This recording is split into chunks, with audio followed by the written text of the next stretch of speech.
See how drunk it is. All right, full self-driving turn. We've got some traffic. At least it sees cars, so that's a good sign. I don't like my foot hovering over the brake. Yeah, it'll see these two cars. It's going for it. Not bad, not bad. By far the most I ever want to let go of this wheel when it's in FSD.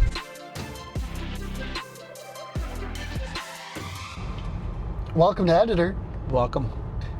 We've got a very special episode in a car. We are riding in the latest full self-driving for Tesla. It's been out for a little while, but I hadn't ridden in it. I wanted to take it for a spin.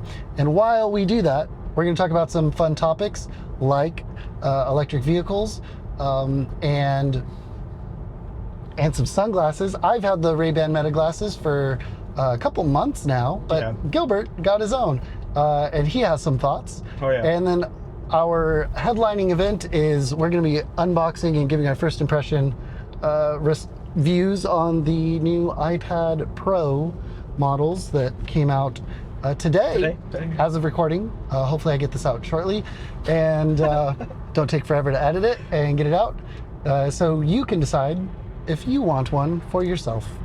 All right, yeah, let's jump in. I wanted to briefly mention, just in the last couple weeks, 3 companies made announcements, like non-announcements, about 3 products that I've been really, really excited for. Like full-on non-announcements, like announcements about announcements. That are, potential announcements. About, shut the f*** up, stop talking about this in the rumor sites, we'll get to it when we get to it. Yeah. And those 3 were Volkswagen, about the ID Buzz. Yep. They said it's now coming Q4 of 2024. But they also, at least they announced the powertrain and the range. That kind of stuff. Which they had kind of mentioned before to some people. And in Europe, and was the benchmark. And then we can compare it to what's out in Europe. Yeah. But of course, we're not getting the cool models from Europe. We're not getting the ones with the cool tables and stuff. We're only getting the big one. That sucks, man. Yeah. And they were like, chill, it's coming. It's so cool. They announced the trim levels, and the powertrain, and the battery size, 91 kilowatts. But yeah, it's a bummer. It's going to be going to take a little longer to get to the United States than we originally expected. Plus whatever the delays are. Just waiting to get one. But man, I'd love to get one of those first edition ones. That nice. Trim levels looked real. So it's doing the lane change on its own. Oh, FSD. Okay, you didn't prompt that with a... Not at all. Cool. It's just like these trucks are I have it on like the middle grade, so there's like chill, there's normal, and then there's like a Mad Max. crazy person. Bananas. But it saw that these trucks were going super slow, and it made that choice. Yeah. The second one was Nintendo. Mm-hmm. Nintendo said, hey, Nintendo Direct is coming up. We are not talking about the Switch 2. It's coming, but we're not talking about it. Chill out.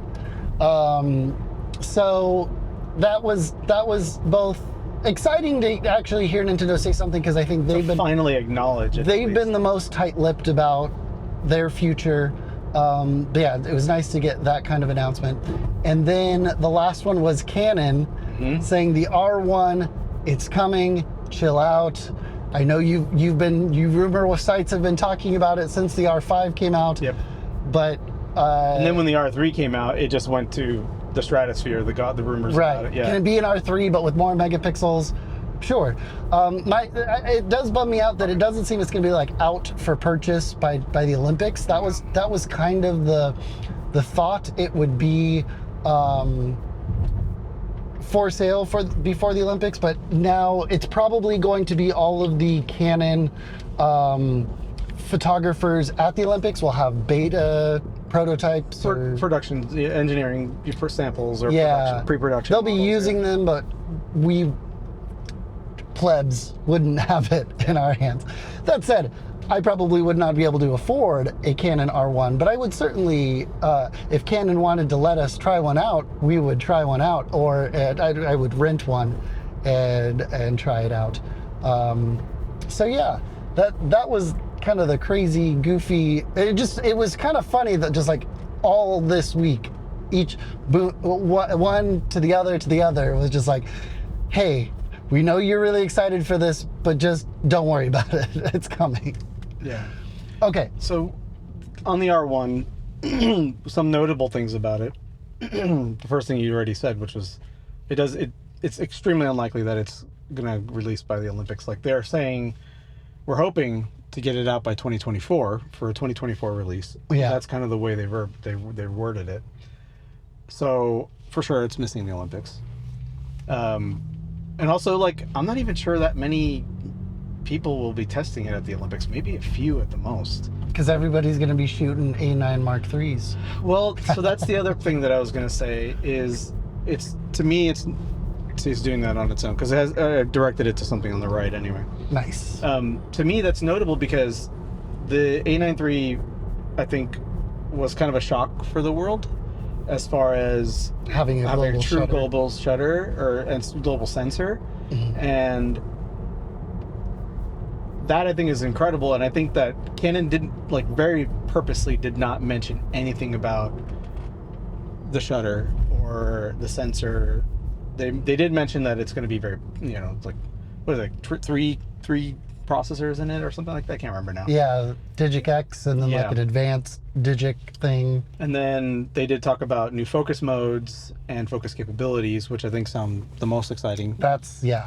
But even if it doesn't have a global shutter, that'll be very cool to check out. And then they did release a press photo of the front of it, and you can see that it does have some new, sync ports and stuff like that, which are important, probably, FTP related and what have you, and or just traditional sync. But so those are the notable things. It does look like an R3. Yep. And it's also notable that it's a double body with a grip, an integrated grip. My guess is it probably will use the same batteries that the R3 used that also came over from the 1DX line as well. And different from the R5? Oh yeah, because it slides into the grip. Yeah, the R5, the R6, the R7. So even if you put a grip on the R5, you couldn't get the same battery? Like a double battery? I can't. Oh, it takes two of the R5 LPE6 batteries. The 1DX since the 1DX period, the original one, then the 2, then the 3. Oh, we're turning in? It's doing it on its own, so I really want to pay attention. It's so light now.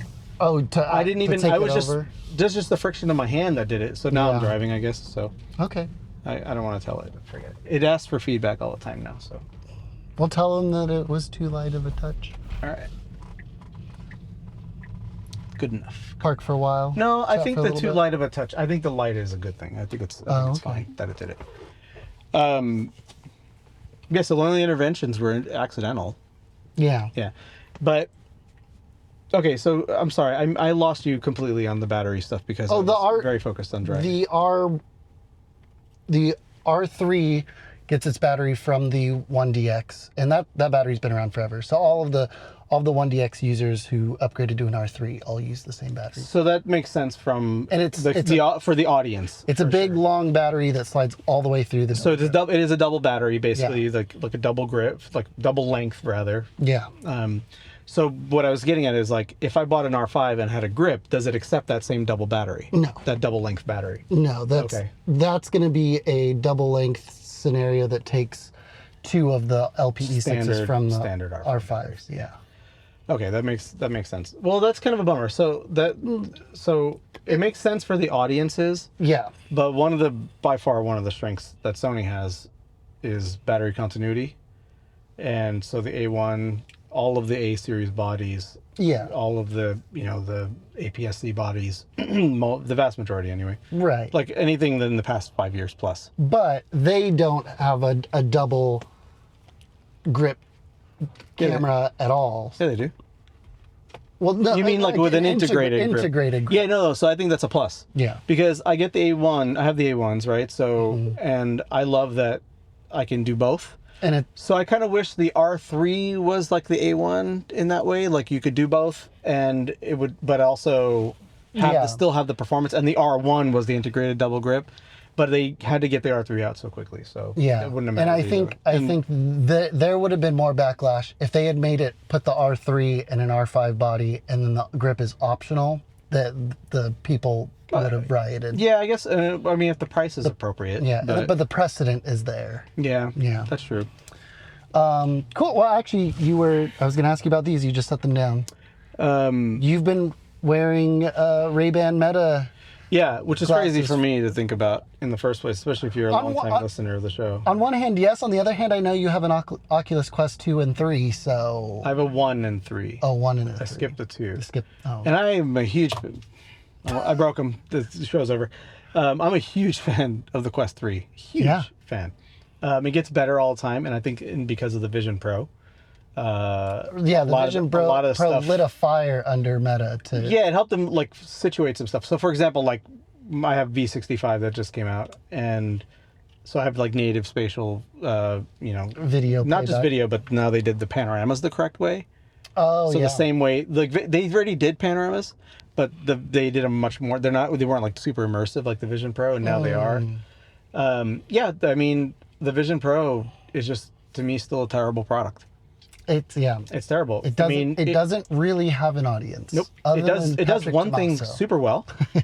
One thing super well that's very narrow, and possibly some accessibility considerations. But honestly, they should have done this.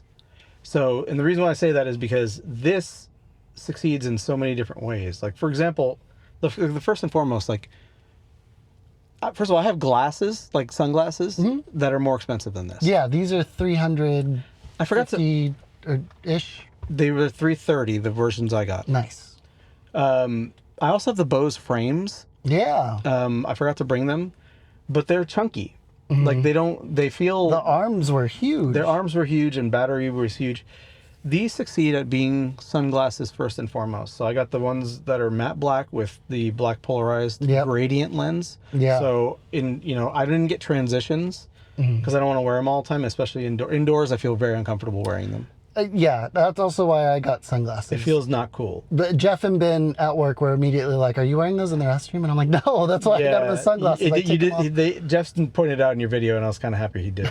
But so like a graduated filter, where dark on top or bottom, so you could block out the sky and expose. Like they're the same thing. So I tilt my head up and I can see without and I actually like that a lot. Yeah.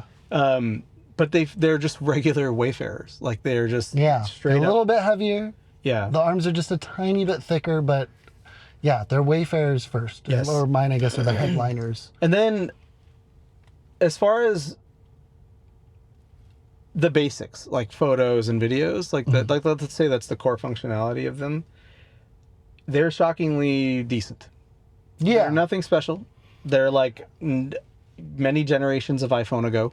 11, 12. Yeah, I think that's generous. Wide angle lens, yeah. And maybe because the Apple was doing processing better back in the 11 generation, like now it's too much, but they're doing too much too. But yeah, these have quite a bit of HDR tone mapping. But they're fine. Yeah. And I actually do like the 1 minute limit because it means that you're never like sitting there transferring forever. Yeah, and then I have all the app stuff. There's a lot of stuff that could be improved in the app, but it's the MetaView app, solid like design.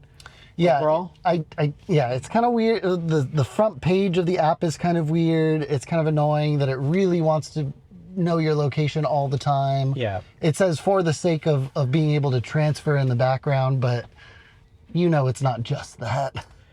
So I also have the Meta AI beta thing on here. It rolled out to everyone. Okay, so it's the other day. Yeah. Oh, I didn't realize that. I had the beta on my Instagram account for ever, and like you talk to it like a chat. And you could have like a sex bot, and you could have like all these different personalities, like Vin Diesel. Yeah. Or whatever. It was not Mr. Beast, not Tom Brady. Whatever. Yeah. It's fine, but when they released the new model, it dramatically improved. As far as so basically what I've been using it for lately is when I go on a walk, I'm identifying trees, plants, breeds of animals, birds, if I can get it in time. Yeah. Because this camera really doesn't like motion. If you don't hold your head very still, it yells at you. Yeah. But, I also listen to like podcasts on it because there's no low end, so it sounds fine. Sounds fine. You just get like a lot of mid range, and it's perfectly fine. Yeah, music's not great, but podcast, spoken word's fine. Yeah, it worked. I mean, I listened to a podcast on my way over here, and they're perfectly great for that because they're just regular sunglasses. Yeah, and you don't have any additional friction. And I always get rid of the cases for my glasses. Like I lose them or I get rid of these them. ones. But these ones, they like force me to take better care of them. Like an AirPod which I like. Yeah. So I really like this product, and I really wish Apple started with this.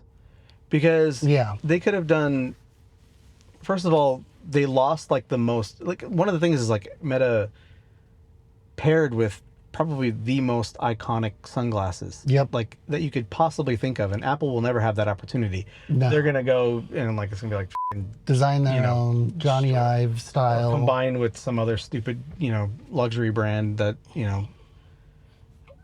they're gonna cost too much. Gucci, but Dolce & Gabbana. What Apple will do well, antitrust notwithstanding, is integrate with your stuff.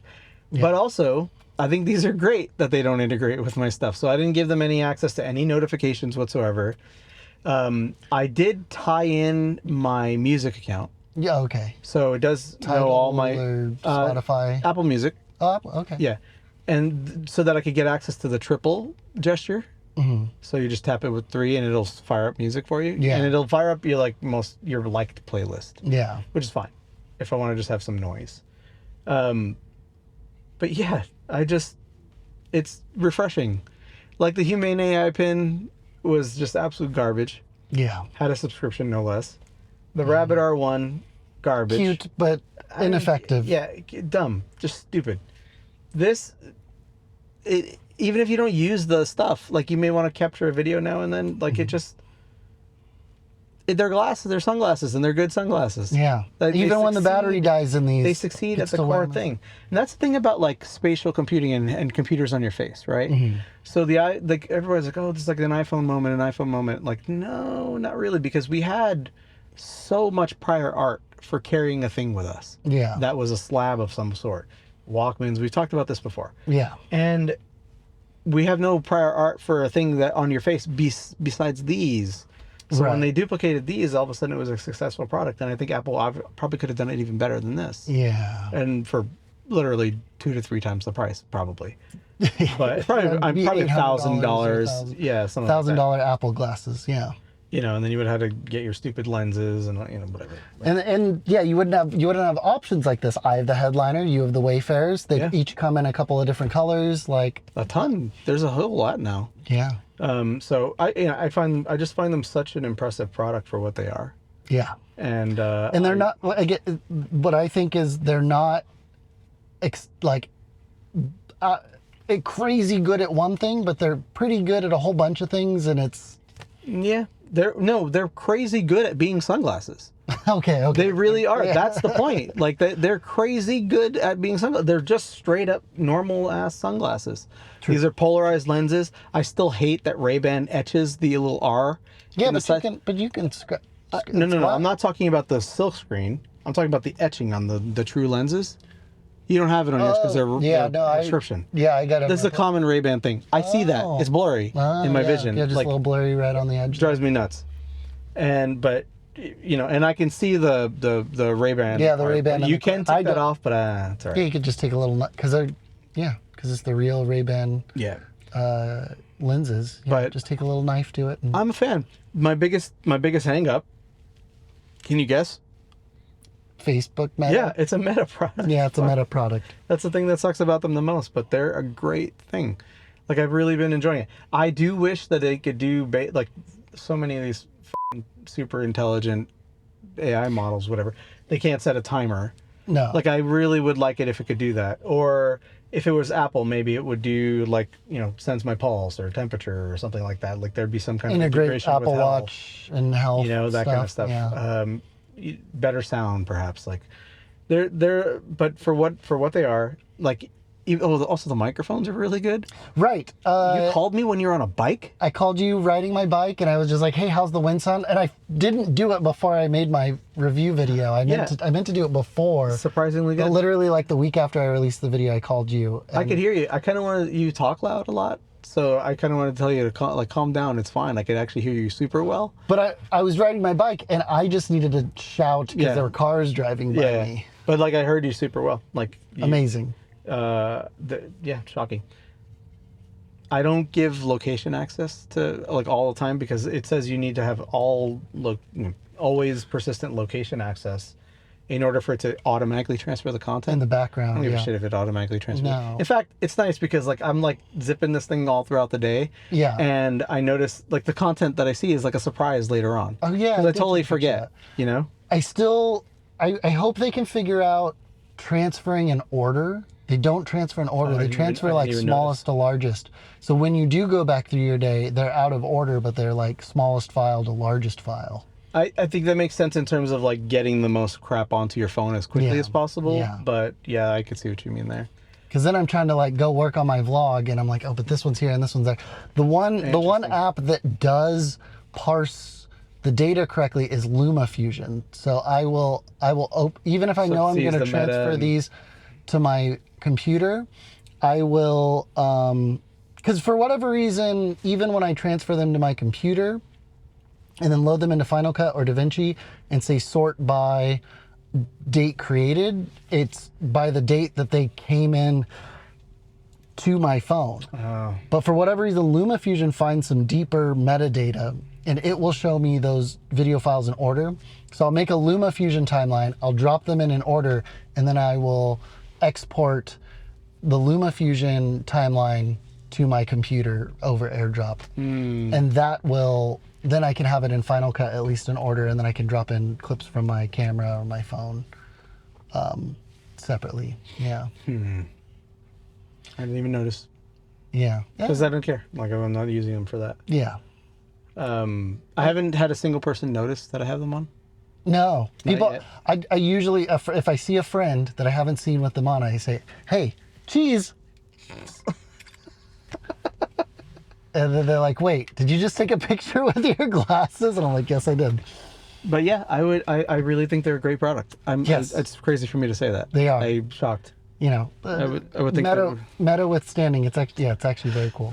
So what do we have? Let's pause this for a sec. Okay, you hungry? Do you need to eat something? Well, I can only put a couple things in my mouth anyway, but no, I need to finish drinking water. But let's pause this a sec, and then I want to grab the other iPads, and one of yours for demo. Unless you want to go to like a park or something. No, this is fine. Car's fine. Okay. Dude, it's probably nice and quiet in here.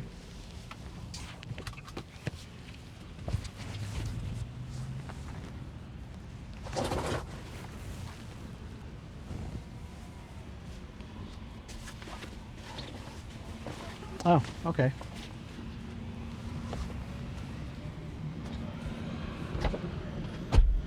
Yeah, pull yours out of the case. Oh, okay. But I also want to put one of the new ones in the case and just see how much it rattles around. A lot. It'll slide around.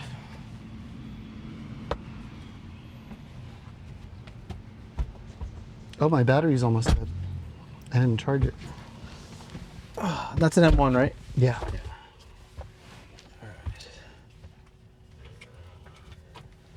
You looking for the charger? Yeah, you got some charge. I'm at 6%. They're purple. Are they under? They're probably in this one here. Hold on. Because the kids used them last. That's lightning. They're purple. There. Thanks. There's two. Do you need one? No. I'm not a monster. Well, I was going to charge it over. Oh. It's got a screen protector on it. So I scratched it pretty bad. So? And then I was like, I wonder if I'll smooth it out with a screen protector. Well, let it be scratched. People baby there's ones in here too. Is that easier for you? That one? Yeah, I think so.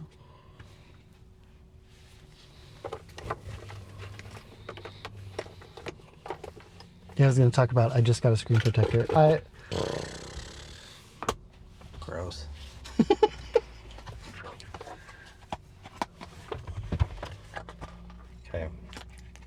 Welcome back.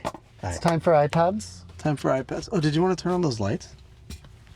Oh, yeah, I brought lights. Actually, it's seeing us pretty good, although I don't know what ISO. I just put it on auto. Sorry. We touched brims. Yeah. Sick. Tip to tip.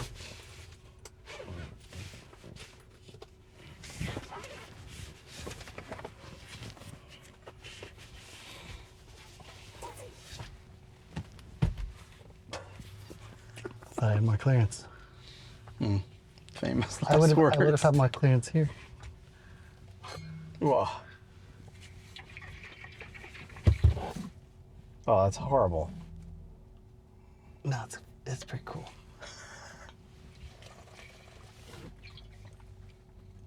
I should put the sunglasses back on.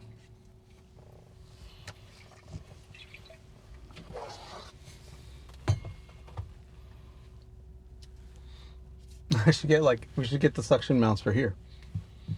Yeah. Overhead would be terrible, but even still. Do you think your thingies will hold it? Yeah, probably actually.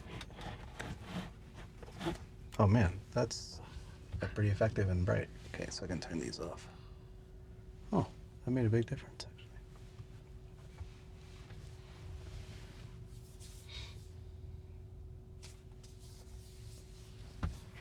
See, all scratched up. Don't care. Yeah.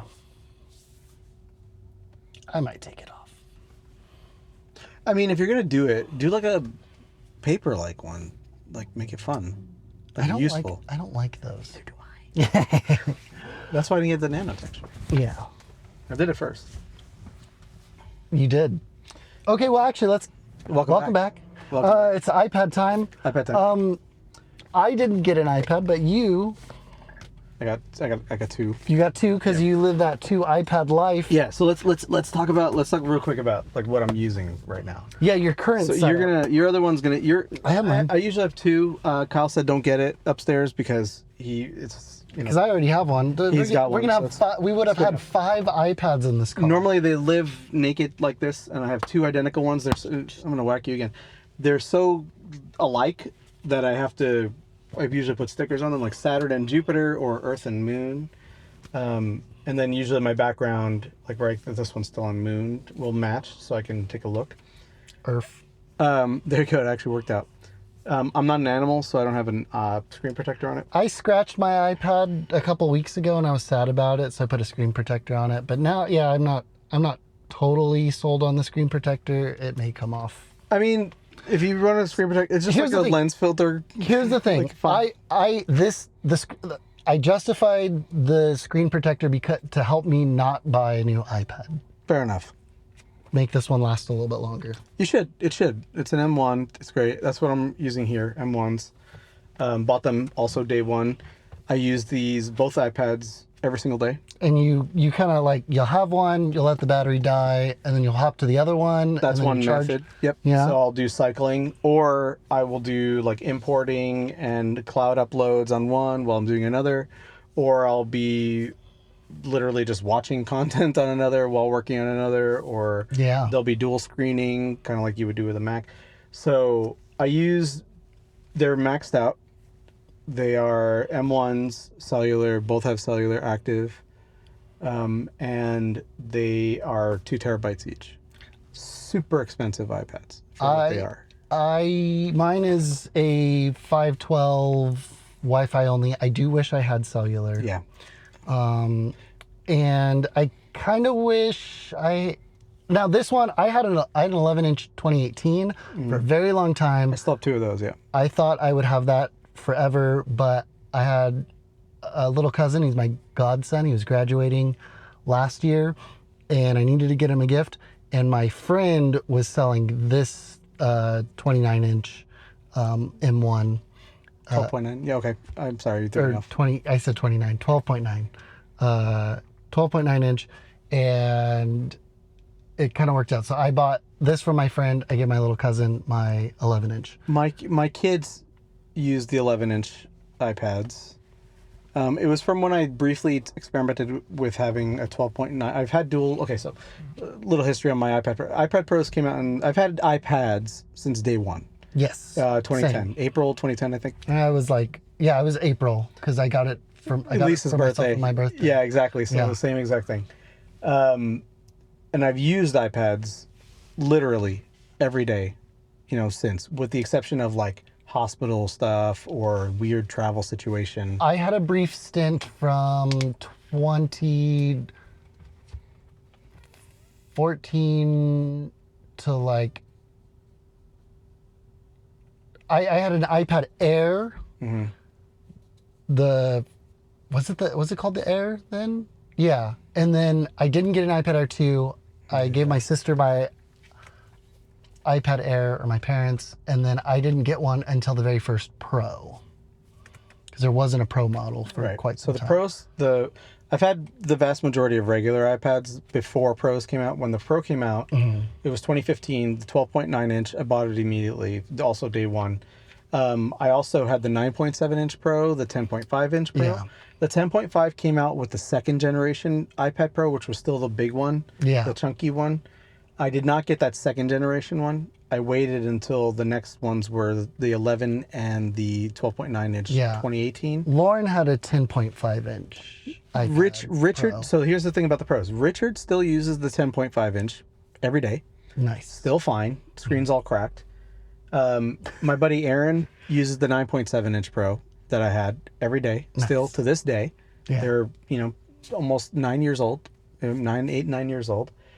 They have incredible longevity. The 9.7, I will tell you, got pretty long in the tooth. Yeah. But it was still really, really good for a very long time, and the battery held up pretty well. I mean, he plugged it in a lot, and Richard, still works for him. He mainly media consumption, and Good occasional occasional web, Netflix box.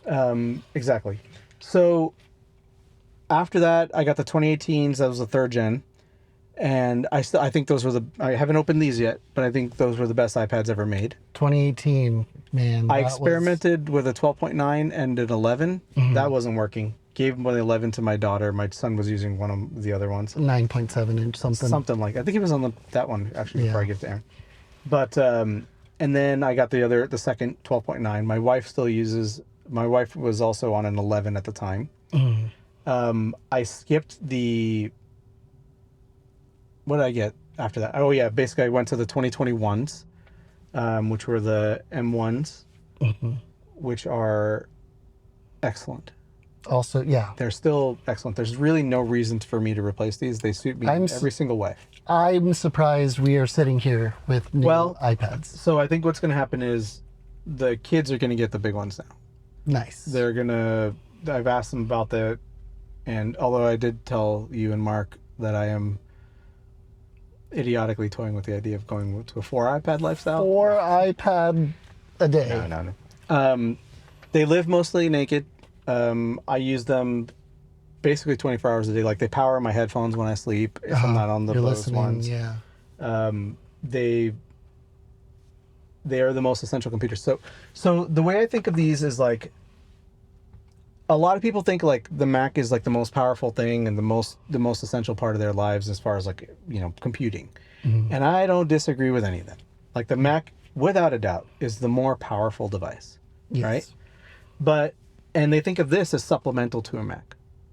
I flip it the other way around. So like, people, especially in America, they think like, a bicycle is supplemental to a car. I view it the other way around. I view a car as supplemental to a bicycle. I view a bicycle as supplemental to walking. I view iPads as supplemental, Macs as supplemental to an iPad. And the reason is because like the same way you can have the vast majority of trips are within, you could have a 100-mile electric car or a bicycle, and then most of them within 3 miles. The vast majority of the trips we do can be handled by very, very simple things. We don't think that way here. We buy a pickup truck. And I think the Mac is in every way a pickup truck. And that's an old analogy. Yeah. Right. And in fact, like my tattoo is like a bicycle for the guy mind, with right? You've got your little but the Mac noggin. The iPad, for the vast majority of people, even without being, because all the reviews, they say the same thing every year since 2018. Hardware's great. Hardware's amazing. The software is not there for lacking. And I don't disagree with that either.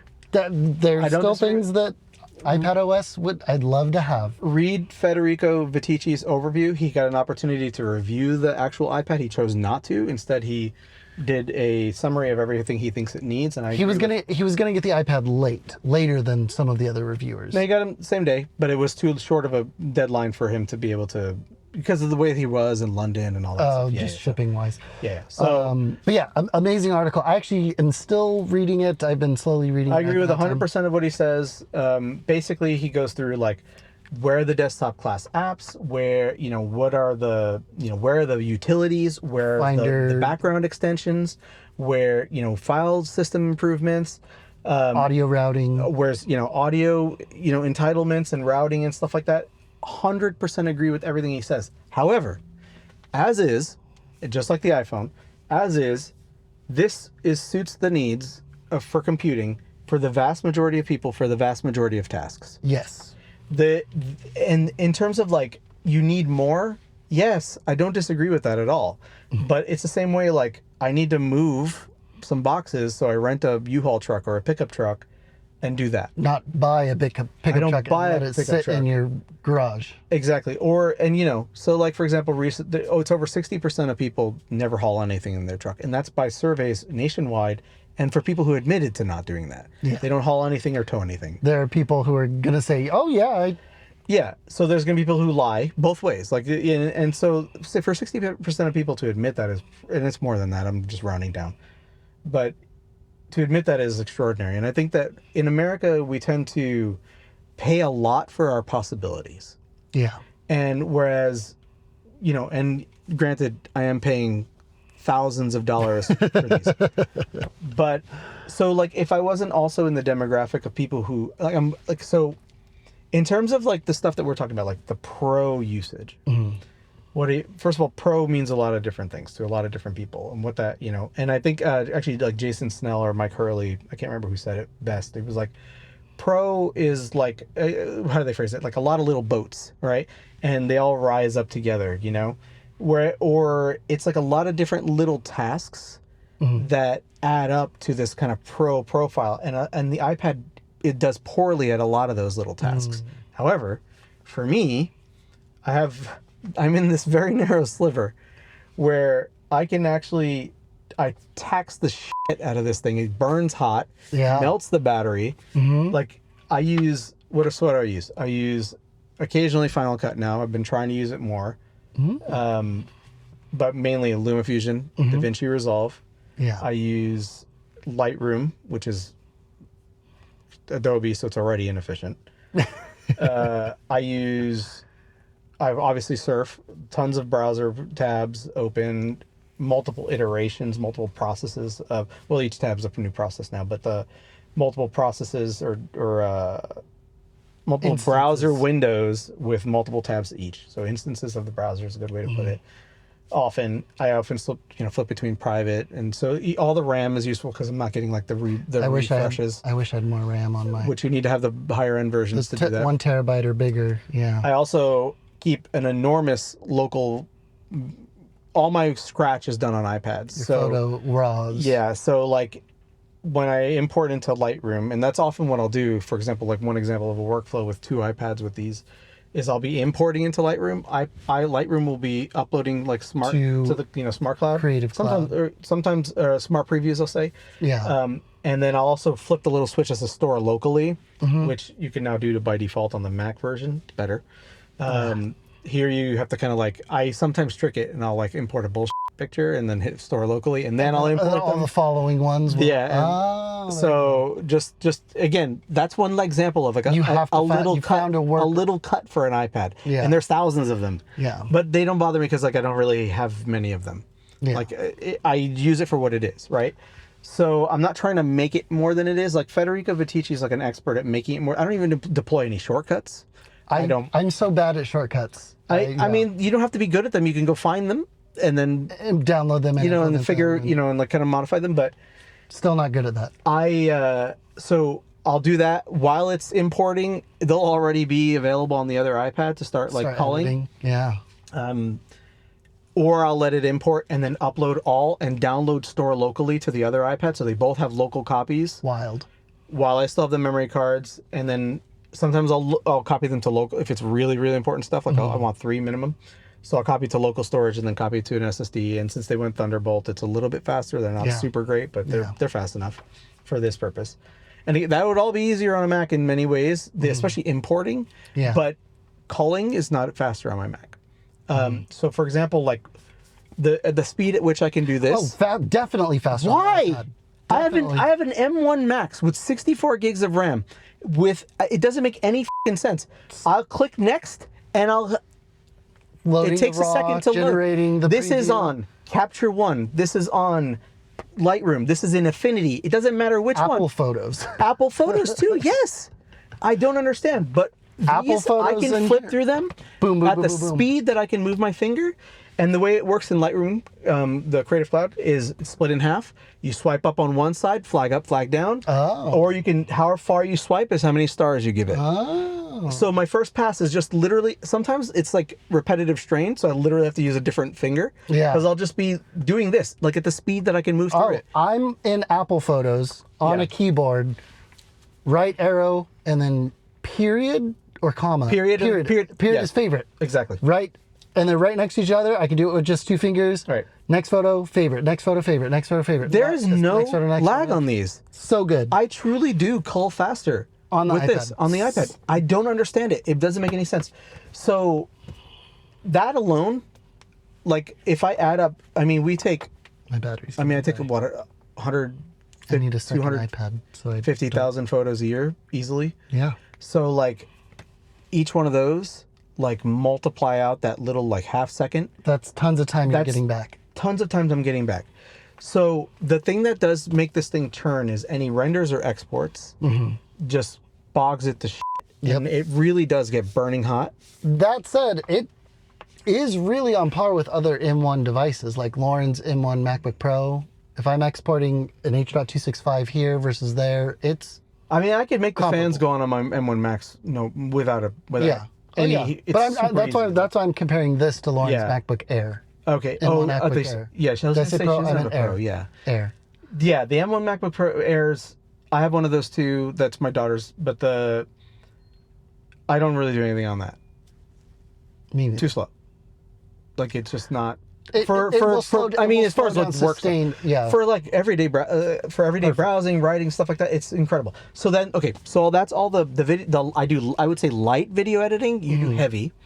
You cross the threshold to where you do need a Mac. And every year, every time a new iPad comes out, I'm like, maybe I should try again. And here's it does. Here's what's fucked up. Like I'll like have an editing task, and then like it'll be our stuff. I'm like, okay, here you go. So I don't have to deal with the Mac. Just let me do it. Let you do it. Because, then I don't have to. So that I do get away with it. And that's the other thing, too, is like I also run into the limitations of the mobile apps. Like I know my way around LumaFusion really well. I know my way around Mac Final Cut really well. I know my way around DaVinci on Mac pretty well, but I use the drop-down menus a ton, and they're not there on the iPad version. So then I've got to go look up what the keyboard command is for that thing that I usually go timeline, drop down.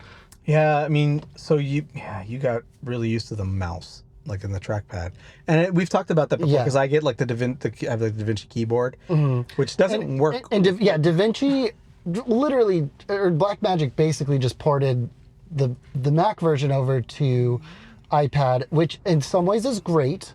And in other ways, it really runs into the limitations of the hardware of the iPad. I don't have a menu bar. Super quick. A lot of the keyboard stuff doesn't.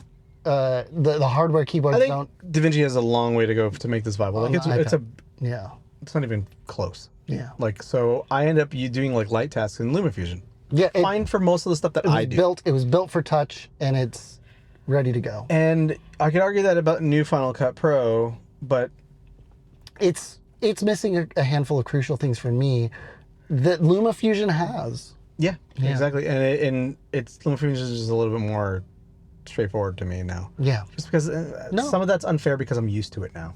True, but I'm actually faster on Final Cut on Mac than I am on the iPad. Yes. But it doesn't have any trouble with the footage. It doesn't have any trouble like all the rendering. The other flip side is for LumaFusion over Final Cut on iPad, their development team is very responsive. You tell them there's something wrong with the app, they will go and fix it. You tell them there's something that you want, we're both on the Slack, so and but even if you just tweeted at them or went on their website and provided feedback, they take it seriously. Yeah, so that it helps. It helps a lot. Oh, I keep pushing that. That's why. So that's one thing. The other thing is I write a ton. Now I've moved a lot of that over to my hipster write 2000, we call it. I add the 2000 because I have a little text expander for HW2, so it always has 2000. Oh. It's like when I say the Marchive, I have it like TM, so it always has the. So it's always there. But I've just a quick update on that. I've crossed 75,000 words on that thing. Amazing. That thing is cool. A lot of words. Yeah. So it's definitely getting used. We can read them at gilberttang.com/blog. My site expired. And you didn't renew it? I didn't because it's on Squarespace. Yeah. And I already hate Squarespace.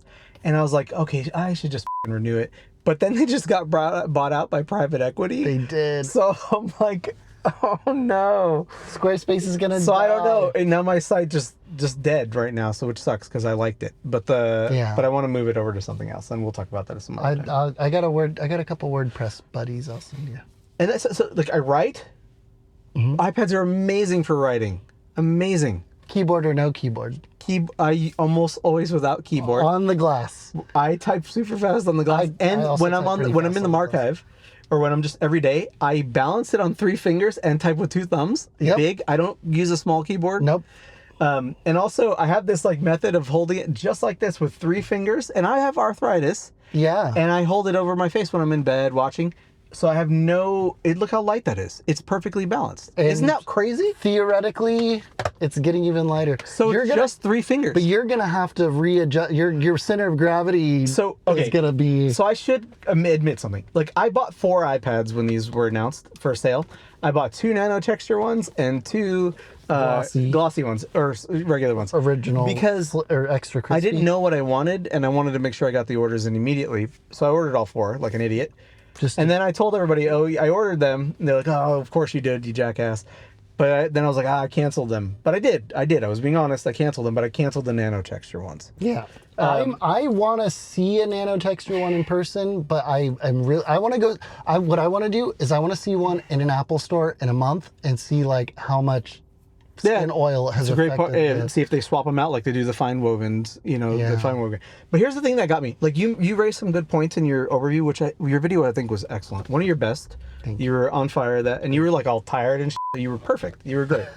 So, which is crazy. Like the border, the bezel around it, is not nano textured. No. Right. So which I don't mind. I would, because I would see that reflection all the time versus the other one. I even saw it in several people's videos, like Chris Lawley's and what's the guy I can't stand? Not Peter McKinnon. No, he needs to chill out. But it was fun. He's funny. I like him. He's great. Farouk. That's his name? Farouk. No, Tyler Stallman. You love him. I know. No, I'm not a fan. I feel like Tyler Stallman's gonna block me on Threads or whatever because I always correct him. Yeah, I love him, but Tyler, you're always wrong. Like, just text me before you say something that's wrong and push it out to your 100,000 followers. I'm much more of a Patrick Tommaso than I am a Tyler Stallman. Because he's a smart ass and he's I like. And he doesn't care what people think. He doesn't give a shit at all. That guy. But Tyler Stallman he's fine. Except when he's like, Tyler, you're doing damage because you're wrong, and you're saying things and people are listening to you. Just do a little bit of fact checking, my dude. Oh man, I love you, but you just a little bit more fact checking. Anyway, I go on about that but he got the nano texture ones. He did. So Mark sent me the video. He's like, I was like, it's Tyler Stallman. I don't want to watch that. And so, but I did kind of like. I haven't watched this video. I did scrub through using my finger. Yeah. And yeah, not for me. Just looking at it, it just wasn't. Contrast is going to be lower. Keeping it clean is going to be harder. Depends on what you mean, because like look how filthy that is. Yeah. So they will pick up smudges, but like they'll be less noticeable and they won't pick up as much. But then you got to clean it all the time, and you can only use that one cloth. And yeah, these are all over the. Like You see me like mount stuff like in hotels, like shoving it behind the like wall mounted TV, like with all the cables, so that it would stay. Yeah. So I could like get some video of something. Like I Apple Care. Get Apple Care. By the way, okay. Long story long. So I've had 10. This is number 10 of this M1 of the M1 generation. There is an issue with the GPU. I've had the touch stop responding, and I've had the flicker a lot. So and I've had one broken. So out of those 10, one was broken. That was your fault. We'll say my fault. And the other ones have all been under warranty. Cool. Now I bathed with these. Yeah. So like, who knows if I put the hurting on them. But I find that they're actually, in general, incredibly durable. Robust. Very robust. And my screen is a little scratched up, but I don't care. I never noticed them. The screen is excellent. So why the hell did I get these? Like, and how do I use these? Like, when I travel, I throw it in a Smartfolio. Yeah. Usually, right? Yep. That is absurd. That's way too heavy. Yeah. I hate it. It also is at the thickness. The Folio, I think the Folio works really well with the 11-inch. It's not even that. The thickness is the same. Like but I just like the physics of it, the way it feels and moves on an 11-inch. But this makes such a difference compared to the naked one. Like doing the 3-finger thing hurts my fingers. With the Folio on. With the Folio on. Yeah, it's adding... it harms the experience. But there's so much weight because there's so many magnets in it. We'll get to that too. So also this thickness, so I have that giant Peter McKinnon, and I've got the smaller one. Yeah. When I have a full load of camera gear, this thickness it fits just fine. It could fit a 16-inch. You're right. But like this thickness actually is like hard to get into some stuff. Yeah. It's just at it goes, but it's just at the limit to where I'm uncomfortable. Yeah. You know, I feel like if I move too hard, it's going to snap. Yeah. So I have that. We'll get to that back in a second. I do have this Magic Keyboard. Yeah. And I fucking hate it. It doesn't tilt enough. It doesn't have a function. It doesn't tilt back enough. So when I'm standing, I'm a short person. This is worse for you. Yeah. It's on your kitchen counter. It's on my normal height kitchen counter. Actually, they're not normal. They're a little raised up because they're built for someone taller, custom. They were. Your father-in-law. This clicking. Not quite right. I can't stand it. It's loud. Yeah. It feels like shit. It's too small to be usable. And I also don't like using iPads with mice in the first place. Oh, yeah. Only with editing. I have an pencil, man. Pencil. Yeah. It's the beauty. Okay. I love the Apple Pencil so much. Especially the second one. Yes. The first one's garbage. Because I never got to use it because it was always not charged or lost. The cap was off. But anyway, didn't tilt back enough. The keys were okay. Feel that. Take it, get a good. You can tell I use it. I got the sheen. Yeah. Right, the Apple the Magic Keyboard. The Magic Keyboard. Yeah. They were matted for a month, and then. So I did. I probably have fewer words in this than I do the hipster right. You're already the free write already has more. Because you've had this for the 3 years that it's been out. Yes, I got it also day one. Yeah. So also, it's a chonker, dude. I heavy. Cannot stand that. It's heavy. It's thick. Calipers. Yeah. Let's zero them out. Let's see how thick. Look. Your cat did that. He did. Yep. Kyle's let me cat borrow it ate my Magic Keyboard. Sorry. So at its thickest, 16.64 millimeters. Okay, we rolled it back a little bit. So 16.64. It says 16.85 right now, but it was 16.64. So I want to go back. I want to revisit this. I also have the Smartfolio keyboard, which I think is a way better product. Keyboard feel. I hate this texture. Oh yeah, I forgot it had this weird. Also, these are butterfly switches. But those are scissor switches. But they're enclosed. But they're encased, so I've never had an issue with it. This is a way better product. It's more adjustable. The angles are correct. Yeah, you have two. However, heights. It's garbage on an airplane tray because the footprint is enormous. It's deep. It's very deep, and it needs to lock in with the iPad sitting in the grooves and all that. So it takes up way too much space on an airplane, and you can't put it on your lap. Mm-hmm. It's useless. Also, what's is it about the same thickness? It's lighter. We're going to ignore that because discontinued. But it is way, it was way lighter. You can't get one. It was way lighter. It was thinner. Oh. Also, so like using this in the car, you should, look, I have a belly, obviously, but like, it just, it sounds like shit. It's like. Hold on, let me get it. You do it. There you go. You do it. Oh, yeah. I have your calipers and this box. And my iPad. Well, you have a tray. That doesn't count. Give me the boxes and stuff. You got to do it on your lap. You have to do it on your lap. The center of gravity is weird. Exactly. That's what you were getting at. But it's just not stable, and it feels flexy, right? And you hear that let me give tinniness. You yours. I'll use mine. You hear that that reverberation throughout. It's almost like it's like a. It feels cheap, and I really don't like it. I never liked typing on that. Yeah. So I'm gonna let you borrow this. Thanks. I may end up taking it back from you. You can join it because if these go down to my kids, they will actually use the keyboards. Yeah. So we'll see. They almost certainly will go down to my kids unless I do end up. Okay, I will. Can I make a quick detour while you're still explaining how you use it? I was too cheap to buy the Apple Magic Keyboard. I bought the Logitech Smart Folio thingy. What is this? That thing's horrific.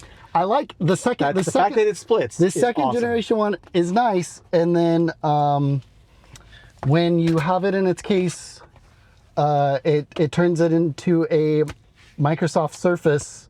It's got the little Surface kickstand. Genius. This is great. It's too thick. It's way too thick, and then these bits around the speakers have stretched out almost immediately too. Yeah, it was like within a month. It out. Yeah. Because I do pull it out. Here, put that back on and let's take a quick measurement while you're talking. Huge. So 16 points. It is zeroed up. Yep. I think it's thicker than my MacBook Pro 14-inch. Oh my God. What's the reading on that? 18.53. 18. So it's almost a full 2 millimeters thicker, which is really substantial, actually. And the real unfortunate thing. Even though this is made by Logitech and they make some good keyboards. It sucks. Okay, but it doesn't have that like thunk that one does, which I really appreciate. But Lauren's always like, who are you frantically typing to? And I'm like, I'm just typing. Yeah. But also it's because it has the kickstand and this is very not lappable. It's very precarious. This is even less lap usage than the... And way more footprint even. Yeah, it's deep. It's because deep. You won't be able to fit that on an airplane tray. No. Oh, no. It's horrible. So, and that's important. Okay, point is, I rarely use the keyboards on these. Okay. Turned on my wipers just now. But how did I do that if Teslas don't have physical controls? All right, I want to show you something. It's going to blow your mind. Grab me the other Smart Folio. This is the brand new one. This is the Smart Folio for... the new iPad. The new iPad. You already unboxed it. So, could you tell? Hold this one. Okay. Hold this one. Oh, it's heavier. Yeah. Oh, man. So, turns out... more magnets? I was the first person to notice this. Nobody else has mentioned it.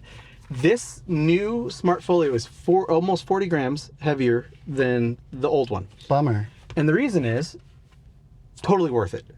Incidentally, the new Magic Keyboard is about 40 grams lighter than the old one. That's where the weight went. Yeah, that's where it went. But these have the trick up their sleeve where they have multiple adjustments. So whereas this one only has the one angle, right, like this, these can slide up, look, and change the viewing angle.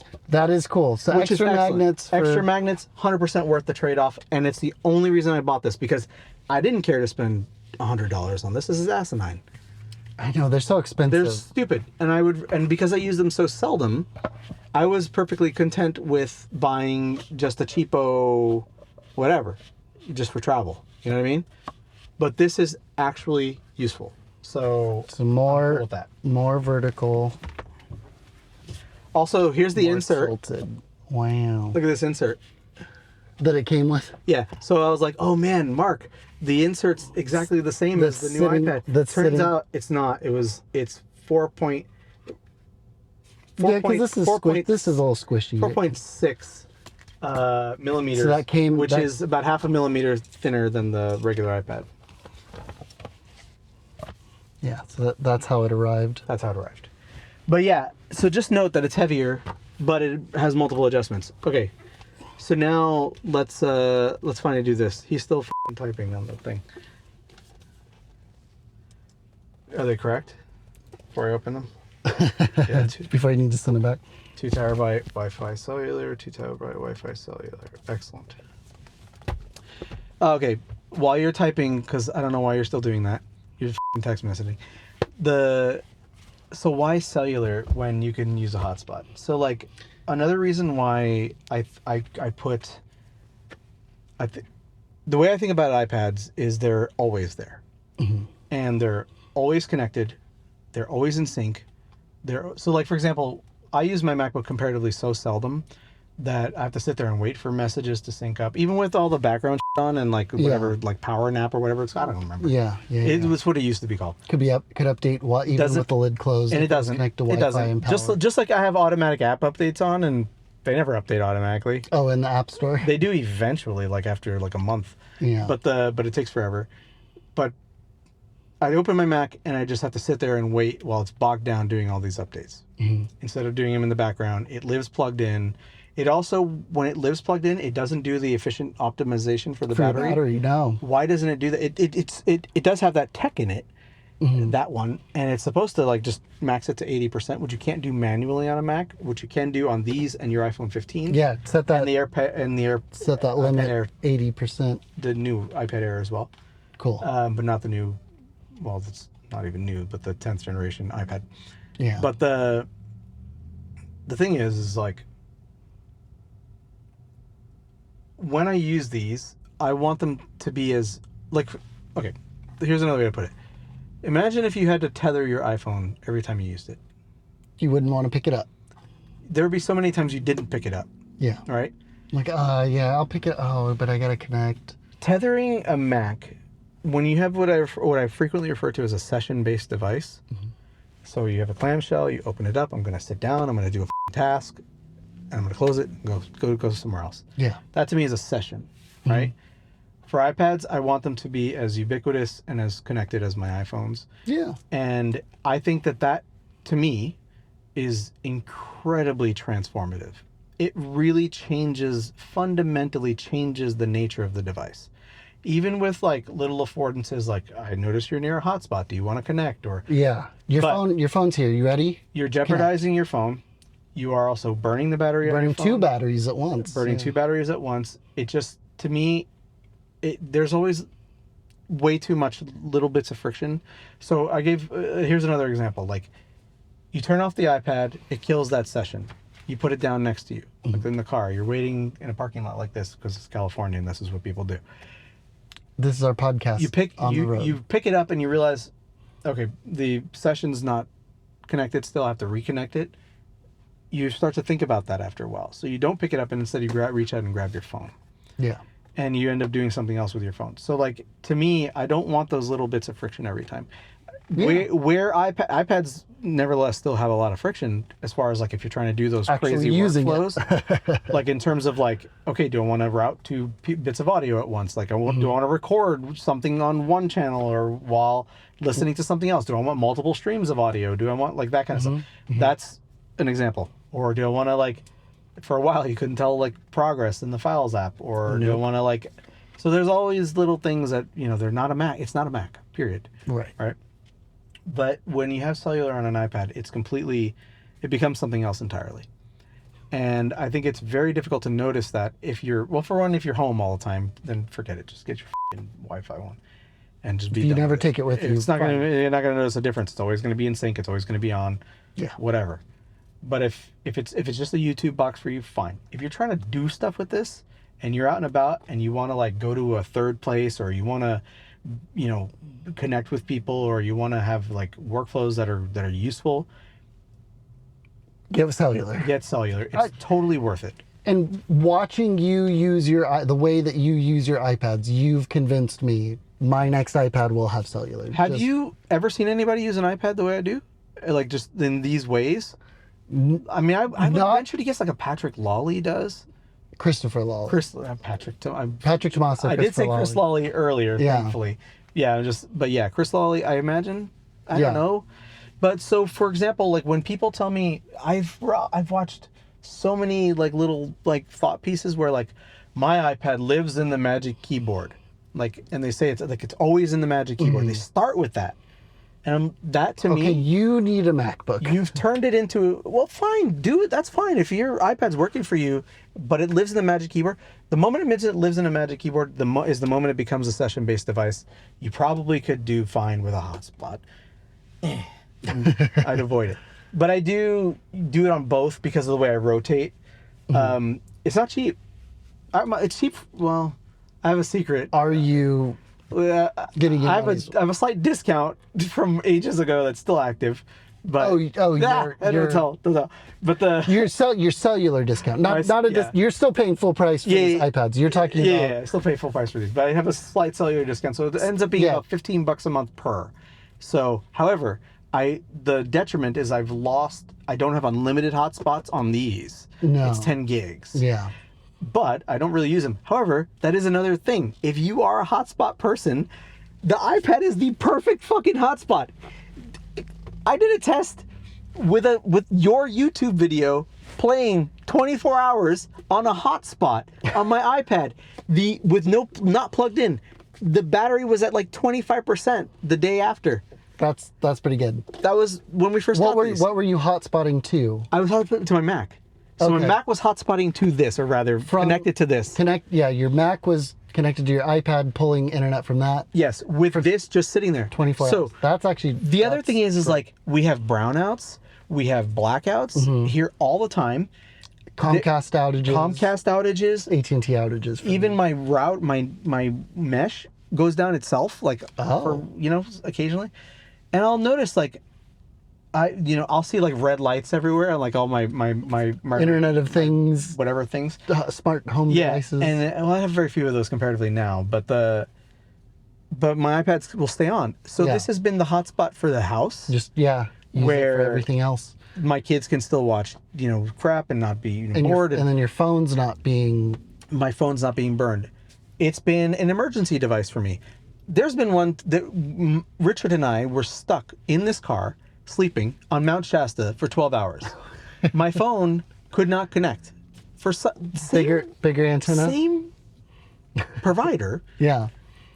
But this could connect. And I was able to talk to people.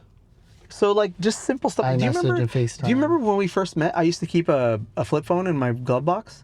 I don't remember that. Yeah, but you've held it before because you've handed me a flip phone before. Yeah, I didn't realize that was your emergency. My emergency phone for the car because, with this, they have to be able to connect to emergency services. Yeah. So now because I usually am with this, now the hipster right changes and now I'm unsafe.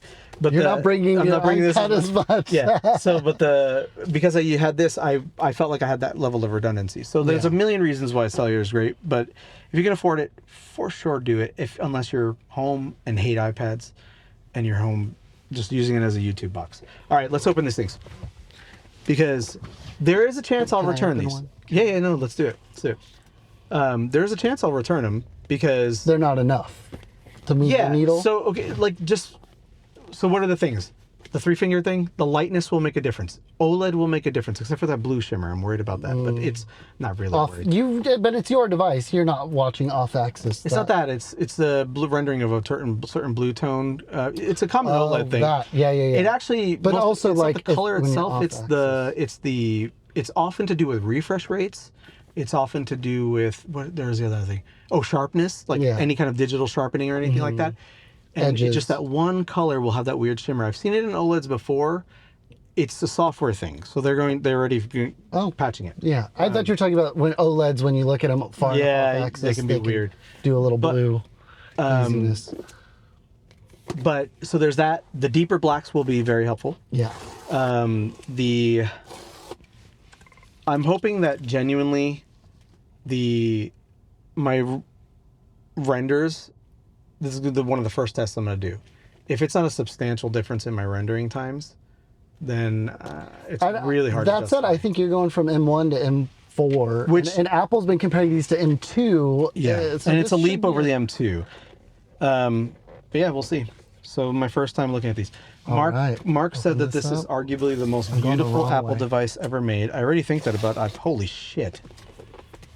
How light it is, how skinny it is. The lightness I noticed immediately. The weight distribution is slightly different, but it's thin. Oh, whoa, this It's is like holy shit thin. this is crazy Oh wow. thin. Where did I? Oh, the black is so much nicer. No, that's the wrong thing. Where did I put my iPad? Oh my goodness. Oh boy. This is a trip. Oh, and the camera's in the right spot. I've rarely used my iPads. I just FaceTime you out just to make you The FaceTime. camera bump's a little shallower. Wow. It's still on the paper and it's crazy. Oh, dude. That's it's a quarter pound, but like, damn. Oh, man. You're not returning this. No.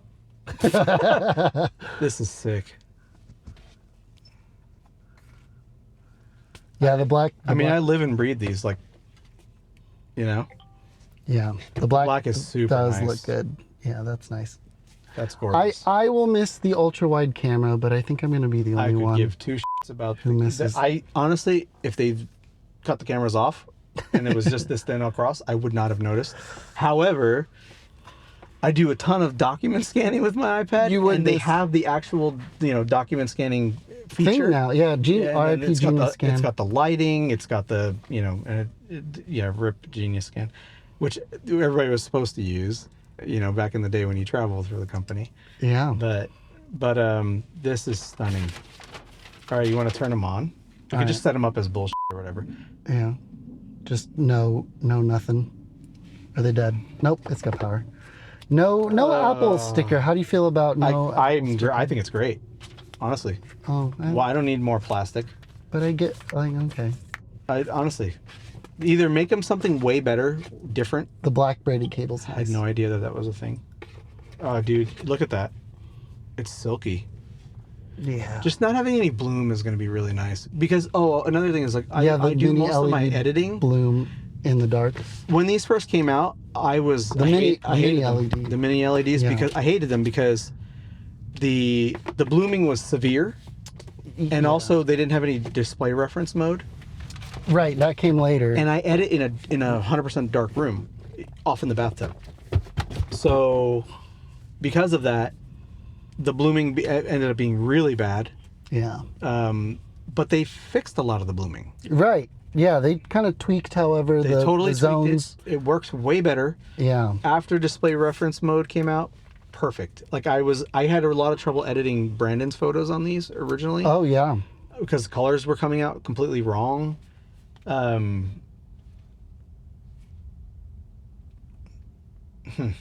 That's quite a bit.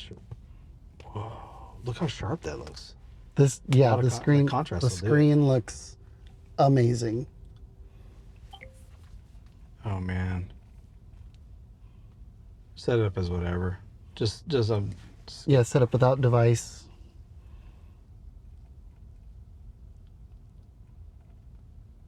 Hotspot. yeah. Ironically. Oh, do you want to put it in? Oh, it's just my phone number. I don't remember your phone number. That's smart. Mine used to be Sup Kyle, because you were the only person who used my hotspot for ages. I need a hotspot. Unable. What? Did I type in my? Got the 559 in there.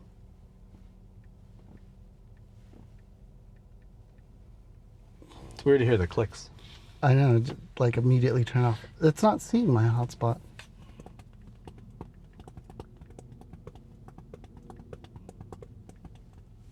Holy moly.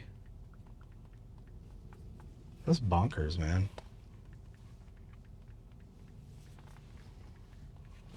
I see.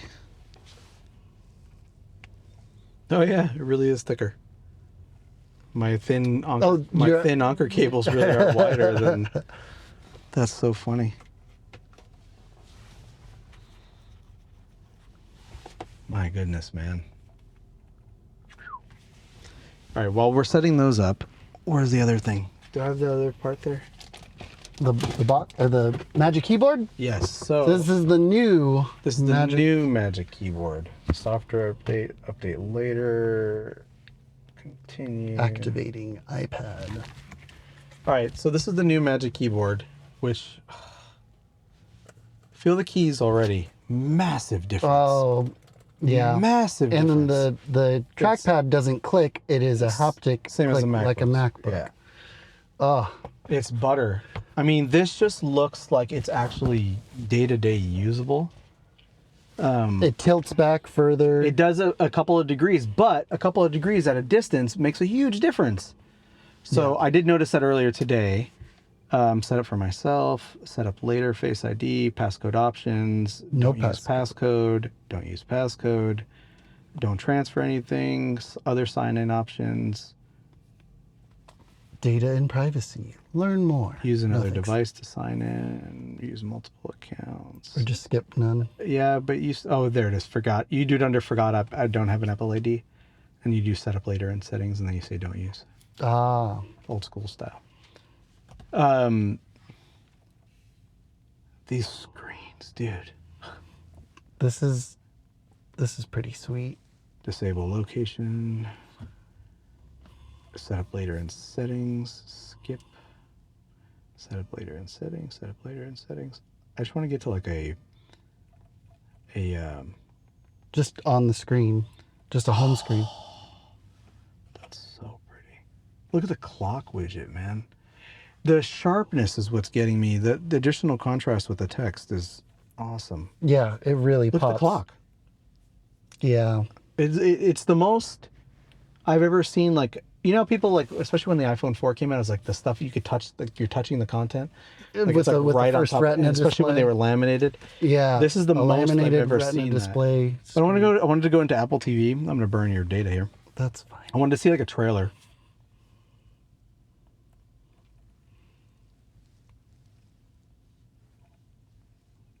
Blade Runner 2049 trailer. Not now. I want to hear the speakers too. Yeah. Wait. Oh, the buttons are different. They're reversed. You got to swap up the settings. The iPad 10 is that way by default because you're in horizontal mode.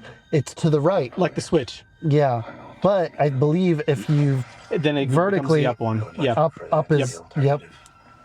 And then this one is. Okay, so just right off the bat, I have this bright light right on here. Volume up, volume down. It's rotational specific. Was built off the back of slaves. I still haven't seen this. Give them a 2049. It's so good. I own it. You bought it, but Lauren. Fun fact: Lauren, we watched it in Dolby Atmos sound. And Lauren had to go outside. She had to leave the theater. It was so like overwhelming for her. Some people feel that, yeah. She's got a lot of the synesthesia. Yeah. Sensitivity. Okay, this mouse is so much better. I'm shocked by the actual typing.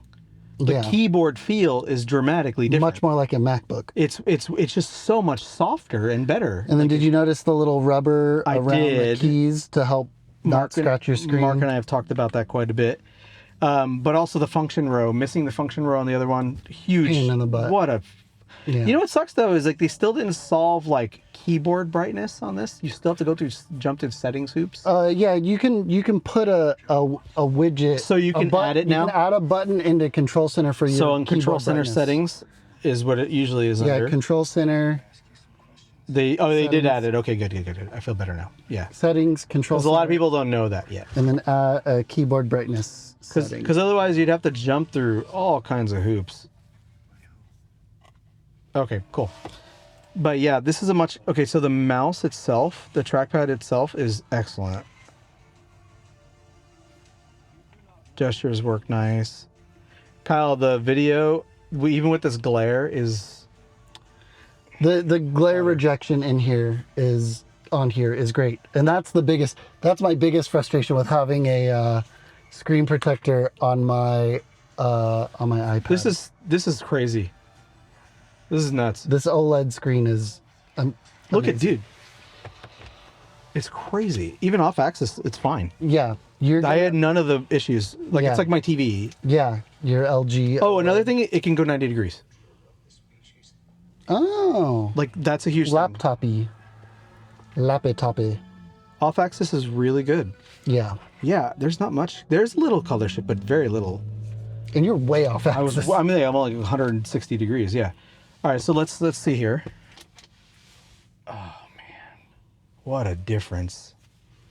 This looks like a carpenter's pencil on the end. Well, I don't like this. Oh, that little. That hurts.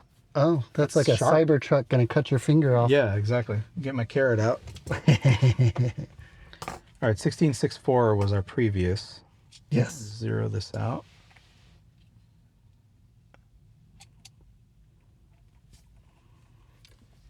That's nice. This is. Almost exactly 3 millimeters difference. That's a huge difference. Can I feel the weight? It's still It's substantial, 20 grams. but it 20 grams, 20, heavier than a MacBook Air, 13-inch MacBook Air. yeah. So that's a massive difference. But also, how thick is a MacBook Air? At the thin point, it's Well, no longer teardrop. the M2 is Yeah. flat all the way across. Yeah. So it was 13.5, no, 13.7 versus 16.64. Wow. It's almost exactly 3 Almost millimeters. 3 millimeters. Well, I mean, I probably could have crushed it to be just this because it's soft. This is cool. Extremely nice. Can I have the new Smart Folio? Oh yeah. Let me see the new angles. Oh, I forgot.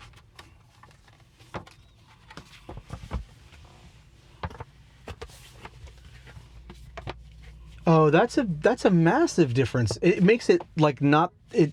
I could use it with the Smart Folio cover on.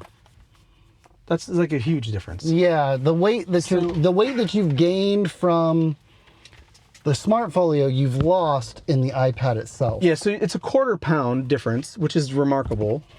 Quarter the thinness, pounder with cheese. yeah, the thinness alone is what's getting me. But this That's a good angle. this compared to that is a huge difference. Oh my It's the gosh. difference in usability. Oh my gosh, this weight difference. That's nuts. That's wild. Let's see the edges here.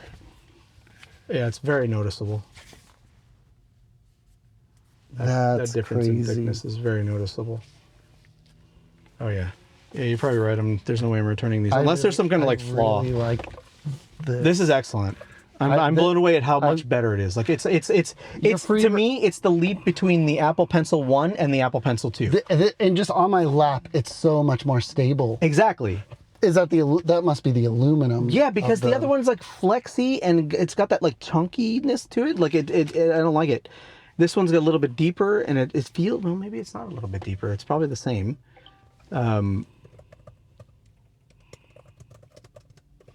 What if you go all the way back? Oh, you're all right. I am all the way back. But this is comfortable. This is fine. The text sharpness off axis is a big difference too. It's an incredibly gorgeous display. Just very first impression, it hits you very, very, very quickly. Yeah. And we've got this bright light in our eyes, and it's still popping. This is fine. I haven't even seen full brightness either. Shit.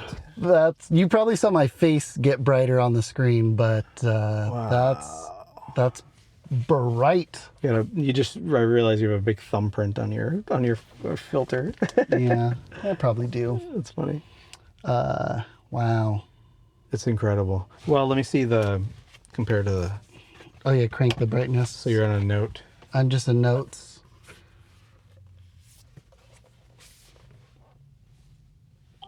Oh yeah, let me turn off. I'm always in dark mode. Yeah, same. But on Max, I'm on light. Go full screen on that, yeah? Full. Like full screen the note.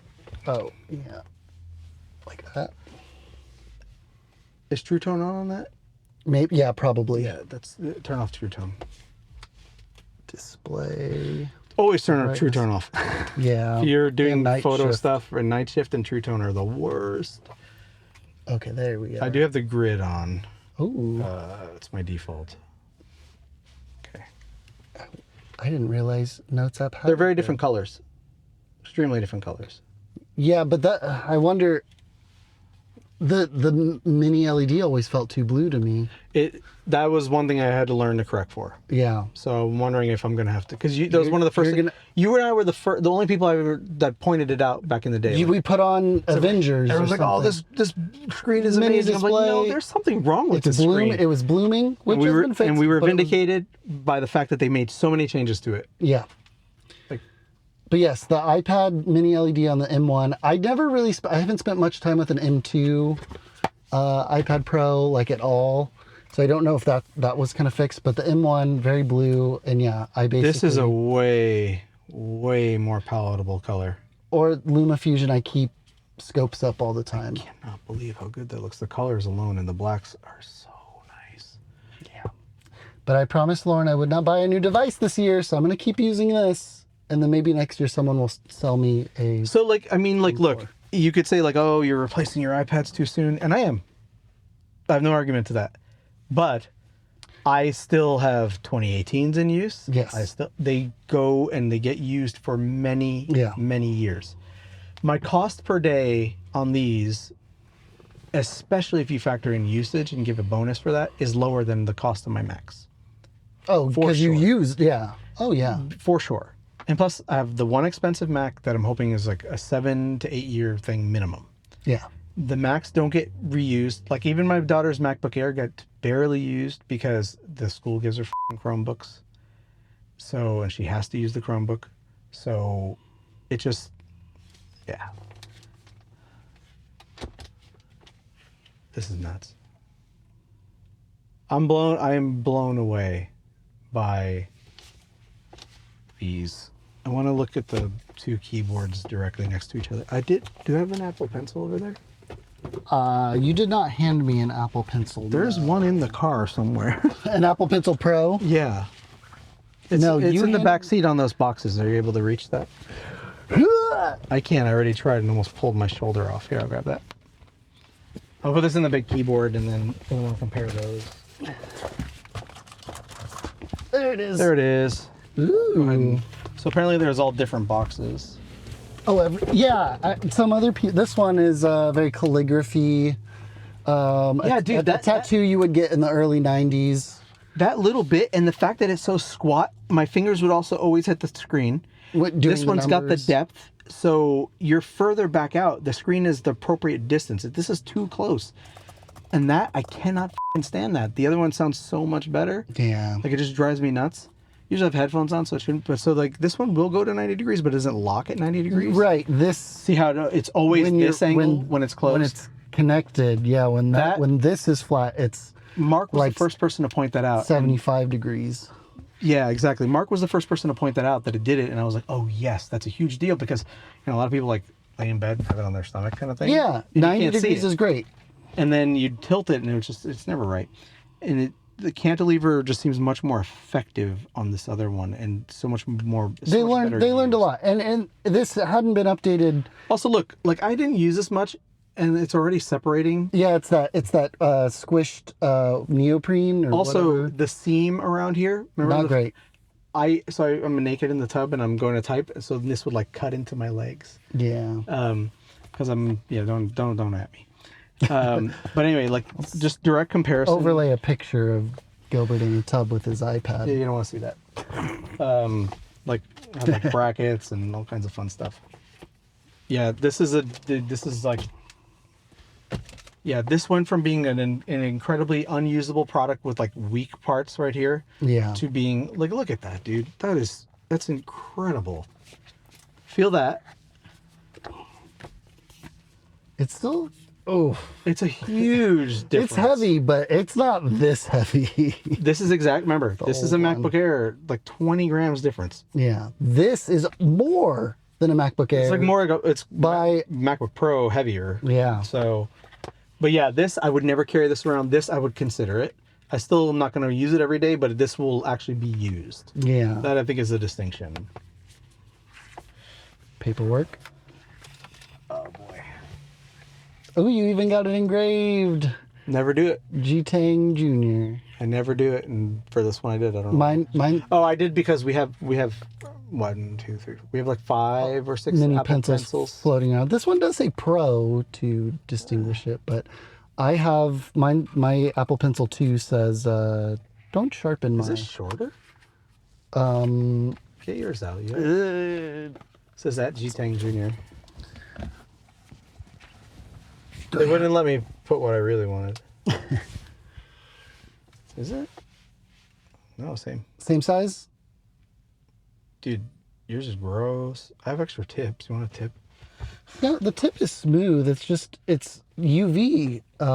It's discolored from the UV. Yeah. Get those AstroPad tips. Oh. Those fancy ones. Yeah. So let's see. Do these come charged? Oh yeah, this is one complaint that everybody had is like, it's not that bad because you can grab the seam. This does have a little bit of a seam around it. It's softer. It's not as and you could dramatic. probably get a real soft sandpaper and just sand it. But then what if it like delaminates? You know, like I'd be worried. Oh, I guess so. Did it connect? I didn't see. Oh wow. So let me take a screenshot of that. Will this Welcome come to Apple Pencil through on AirDrop if? Yeah, if I open up my phone and say everybody.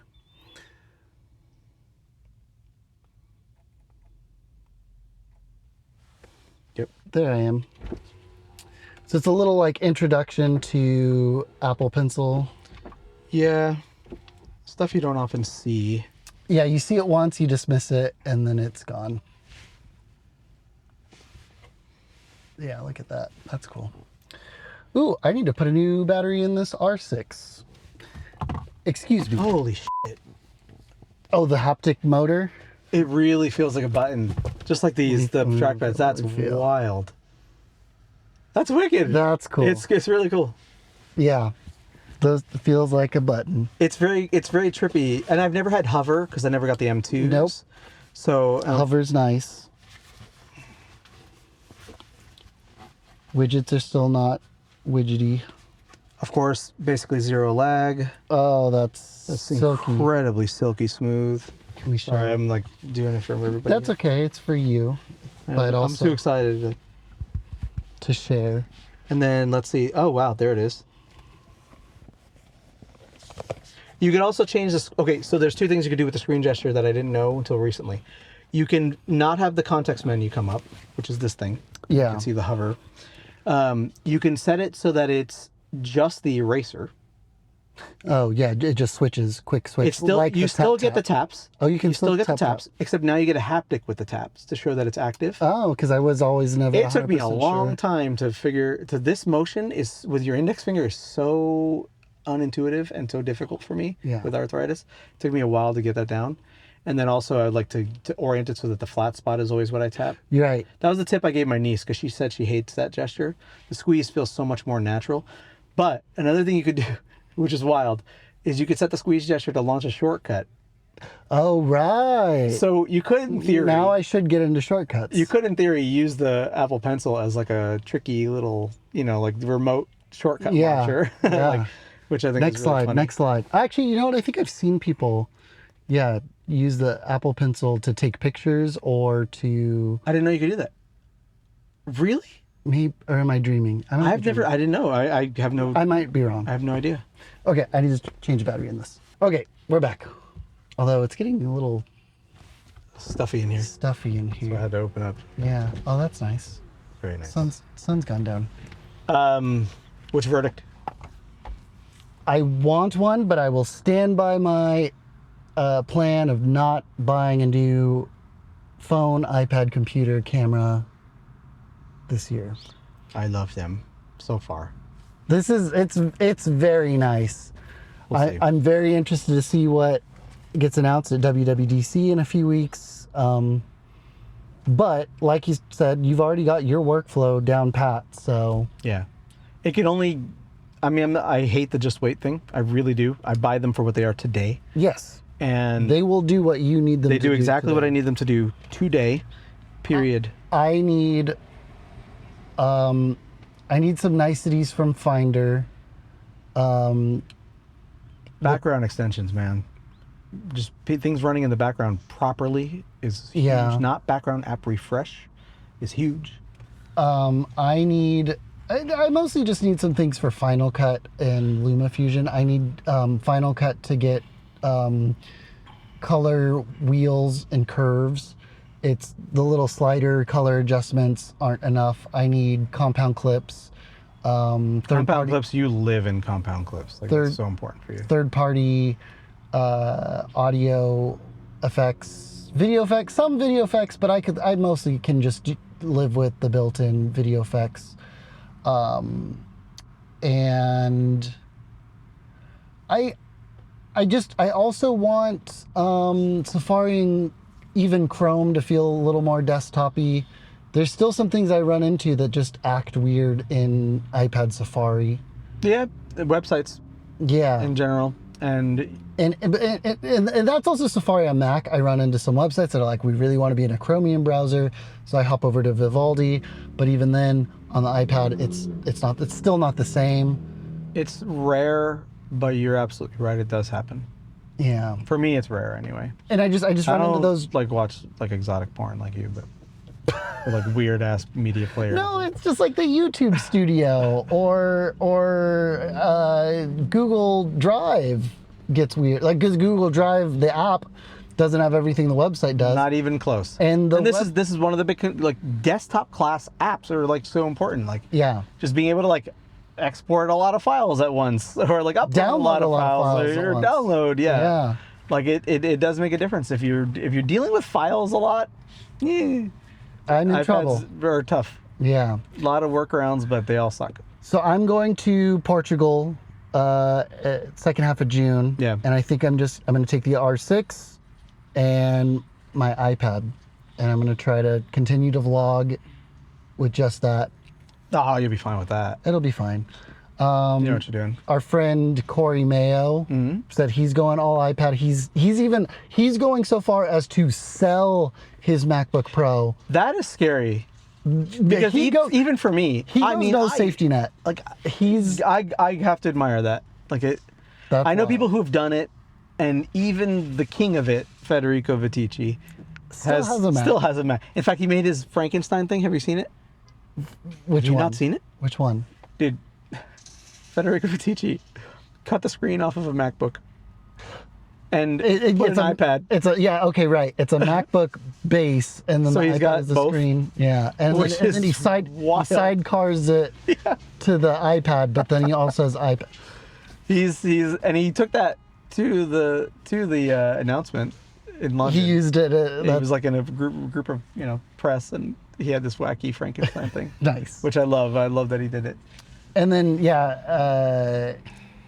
Chris Lawley, is all in on iPad. I think he has a Mac Studio to like server stuff and back up his data, but yeah. I even do backups on my iPad. It's rare that I jump to the Mac to do backups. It is definitely faster on Mac. There's zero question about that. It's more reliable, it's stable. Yeah. You could even do checksums if you want to go hard. Yep. Like with iPad, it's a pain in the ass. You need like weird apps and stuff. Like, yeah. But when I'm doing many cards at once, then I'll often dongle it up and then do multiple cards at once, which people are scared to do, but it's a thing. Like I do 4 at once at the Mac at the most. So because I have one that can do both on one dongle and then 2 free ports. So yeah. I should try 4 at once on 4 different dongles with the Belkin thing. Yeah. You want to borrow my Belkin? I have one. I got you one. The Belkin USB-C to 4 USB-Cs. Yeah. Yeah. Which was impossible to get for a long time. It's goofy, but it does hang up on a couple of things, but it mostly works. And it does not do DisplayPort. Sorry, folks who ask me all the time. You did a video about that, didn't you? I did, just because people ask me so many times. Very exciting. Very cool stuff. They will get. Don't at me about having 2 iPads. I've been at it since probably before you were born or close to it. Don't buy something if you don't need it. So that's why I'm going to continue. I don't need these. They will get extremely used. Yeah. And the other ones will still get extremely used.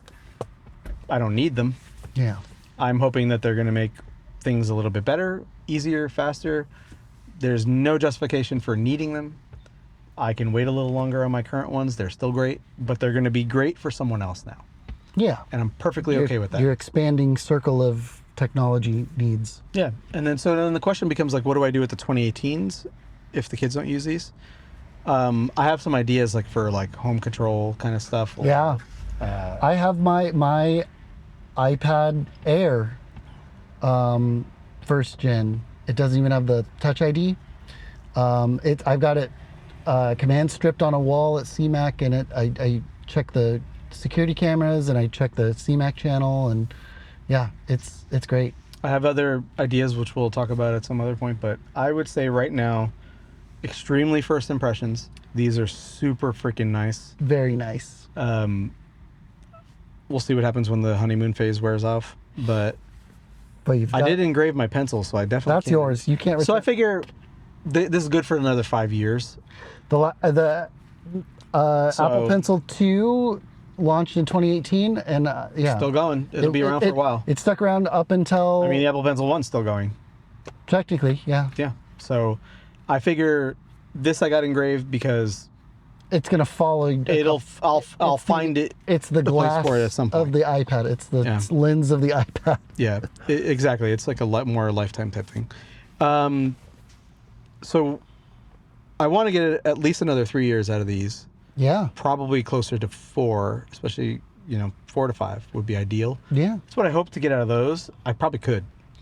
For sure they will, but in someone else's hands. But I mean, in my own hands, it'd be nice to get. I got 5 years out of my 2018. I'm still using them. So. iPad, yeah, and my kids use cousins, them every single day. Yeah. They're the best iPads ever made until I spend more time with these. Yeah. What did I do with my 2018 12.9s? Elise has one. No, she's got an M1. Oh, then I don't know. How about 3? M1? It's also 2 terabytes. Because I was like, remember, 3 is 2, 2 is 1, 1 is none. The vision was like her is the ultimate backup if I absolutely need it. If one of yours goes down. Yeah, but I mean, we have the Macs, so yeah. Worst case, which suck. No, Macs are great. I love Macs. I really do. I sound like I'm down on Mac. I'm not. They're just heavy duty. Yeah. For a vast majority of things. And I need a truck. I need a pickup truck. Yeah, and most people who do your level of video, for sure, a Mac's a better buy. And then you'd flip that. Your iPad would be supplemental. Yep. It's or my maybe sidecar. It's my YouTube sidecar box. is so awesome. Universal control is so awesome. Yeah. It's magical. Awesome. Yeah. My mouse goes right over to my iPad and sucks on Vision Pro, but it's awesome on the iPads. By the way, I had the Vision Pro. Yes. These cost about the same. Yes. All loaded. But this has cellular. This has Apple Pencil. These have way better screens already. I can tell the color is better. A nice keyboard. Now that I could share them, I could hand it to you. Yeah. I've got peripherals. I'm not stuck alone. I could also buy one and spend way less money and really just suffer the one iPad. I really got this down. Like I really know what I'm doing with these, at this point. But yeah, every day since 2010, 14 years of iPad. And someone on Threads or Mastodon or something showed that you can technically take an old iPad. Yeah, Jane mentioned Wong. And so I could just get some binder clips. I could get the new.